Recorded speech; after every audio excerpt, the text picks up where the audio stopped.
शीर्षक मन का मंत्र, जो चाहोगे डॉलर नोट वही मिलेगा।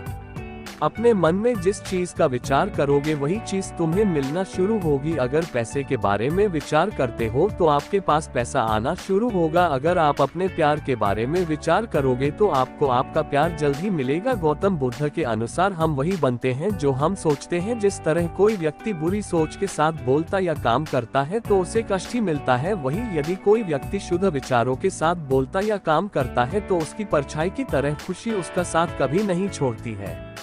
वही गौतम बुद्ध की यह कहानी जो आज हम आपको बताने जा रहे हैं, इसे सुनने के बाद आप जीवन की सभी समस्याओं को चुटकियों में हल करने में सक्षम रहेंगे। दोस्तों, एक बार की बात है, महात्मा बुद्ध प्रवचन दे रहे थे। प्रवचन में आसपास के बहुत से लोग शामिल थे। सभी लोग ध्यान से बुद्ध को सुन रहे थे। कुछ देर में प्रवचन समाप्त हो गया। तब लोगों ने बुद्ध को प्रणाम किया और अपने अपने घर को चल पड़े। पर एक युवक वहाँ पर ही बैठा रह गया।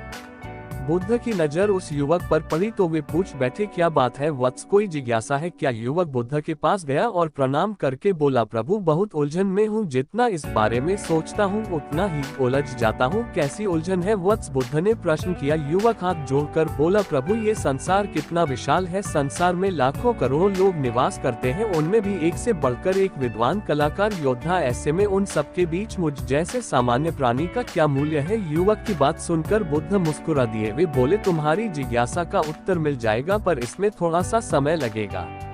क्या तब तक मेरा एक छोटा सा काम कर सकते हो? प्रभु ये तो मेरे लिए गर्व का विषय है कि मैं आपके काम आ सकूं। युवक ने पुनः अपने हाथ जोड़ दिए और कहा, आप आदेश करें प्रभु। बुद्ध ने युवक को एक चमकीला पत्थर देते हुए कहा, तुम्हें इस पत्थर का मूल्य पता करना है, पर ध्यान रहे इसे बेचना नहीं है, सिर्फ इसका मूल्य पता करना है। जैसी आज्ञा प्रभु। ऐसा कहते हुए युवक ने बुद्ध से वह पत्थर ले लिया। उसने एक बार फिर से उन्हें प्रणाम किया और बाजार की ओर चल पड़ा। बाजार वहां से ज्यादा दूर नहीं था। युवक थोड़ी देर में वहां पहुंच गया। वह सुबह का समय था, इसलिए बाजार अभी ठीक से लगा नहीं था। वहां पर इक्का दुक्का दुकानदार ही थे। युवक ने जिज्ञासावश इधर उधर नजर की। उससे एक पेड़ के नीचे एक दुकानदार नजर आया, वह आम बेच रहा था।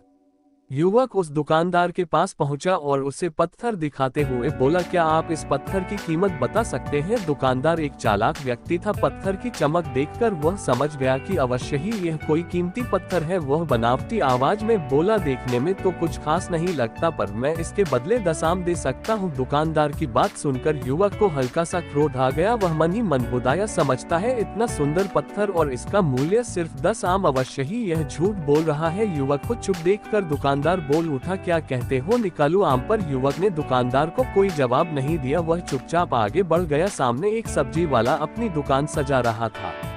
युवक उसके पास पहुंचा और उसे पत्थर दिखाते हुए उसका मूल्य पूछा। उस पत्थर को देखकर सब्जी वाले की आंखें खुशी से चमक उठी। वह मन ही मन सोचने लगा, ये पत्थर तो बहुत कीमती जान पड़ता है, अगर यह मुझे मिल जाए तो मजा ही आ जाए। क्या हुआ भाई, कहाँ खो गए? युवक ने दुकानदार की तंद्रा तोड़ी। सब्जी वाला चौंकता हुआ बोला, कुछ नहीं, मैं तो बस मन ही मन इसकी कीमत की गणना कर रहा था। वैसे मैं इस पत्थर के बदले एक बोरी आलू दे सकता हूँ। सब्जी वाले के चेहरे की कुटिलता देखकर युवक समझ गया कि ये दुकानदार भी मुझे मूर्ख बना रहा है। मुझे किसी और से इसका मूल्य पता करना चाहिए, ये सोचता हुआ युवक आगे बढ़ गया। सब्जी वाले दुकानदार ने युवक को पीछे से आवाज लगाई, क्या हुआ भाई, अगर आपको यह मूल्य कम लग रहा है तो बताएं तो सही, मैं इससे बढ़ा दूंगा। पर युवक ने उसकी बात पर ध्यान नहीं दिया। वह अब इधर उधर किसी ऐसे व्यक्ति को खोजने लगा जो जानकार हो और उस पत्थर की सही मूल्य बता सके।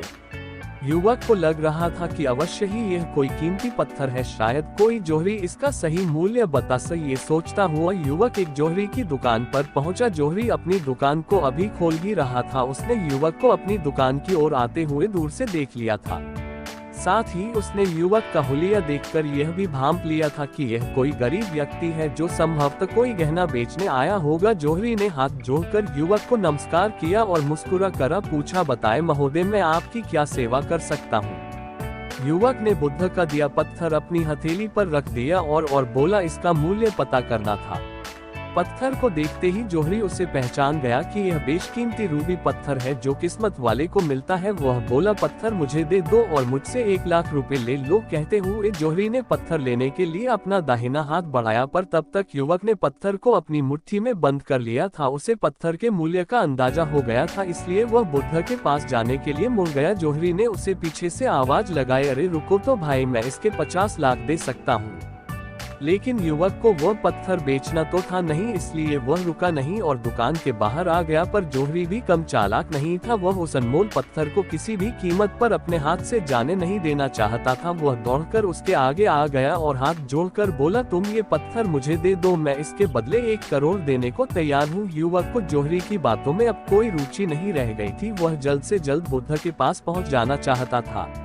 इसलिए ना तो वह रुका और ना ही उसने जोहरी की बात का कोई जवाब दिया। वह तेज तेज कदमों से बुद्ध के आश्रम की ओर चल पड़ा। जोहरी ने पीछे से आवाज लगाई, यह अत्यंत मूल्यवान पत्थर है, अनमोल है, तुम जितने पैसे कहोगे मैं दे दूंगा। ये सुनकर वह युवक परेशान हो गया, उसे लगा कि कहीं पत्थर के लालच में जोहरी उसे पकड़कर जबरदस्ती ना करने लगे, इसलिए वह तेजी से आश्रम की ओर दौड़ पड़ा। युवक जब बुद्ध के पास पहुंचा तो वह बुरी तरह से हाफ रहा था। उसे देखकर बुद्ध मुस्कुरा दिए, फिर भी उन्होंने अपने चेहरे से कुछ भी जाहिर नहीं होने दिया। वे बोले, क्या बात है वत्स, तुम कुछ डरे हुए से लग रहे हो। युवक ने बुद्ध को प्रणाम किया और सारी बात कह सुनाई, साथ ही उसने वो पत्थर भी उन्हें वापस कर दिया। बुद्ध बोले, आम वाले ने इसका मूल्य 10 आम बताया, आलू वाले ने 1 बोरी आलू और जहरी ने बताया कि यह अनमोल है। इस पत्थर के गुण जिसने जितने समझे उसने इसका मूल्य उसी हिसाब से लगाया। ऐसे ही यह जीवन है, प्रत्येक व्यक्ति खान से निकले हुए एक हीरे के समान है जिसे अभी तराशा नहीं गया है। जैसे जैसे समय की धार व्यक्ति को तराश की जाती है, व्यक्ति की कीमत बढ़ती जाती है। ये दुनिया व्यक्ति को जितना पहचान पाती है उसे उतनी ही महत्ता देती है। कहते हुए बुद्ध एक क्षण के लिए रुके, फिर बोले, किंतु आदमी और हीरे में अंतर यह है, हीरे को कोई दूसरा तराश होता है और व्यक्ति को अपने आप को स्वयं ही तराशना पड़ता है। और जिस दिन तुम अपने आप को तराश लोगे, तुम्हें भी तुम्हारा मूल्य बताने वाला कोई न कोई जोहरी मिल ही जाएगा।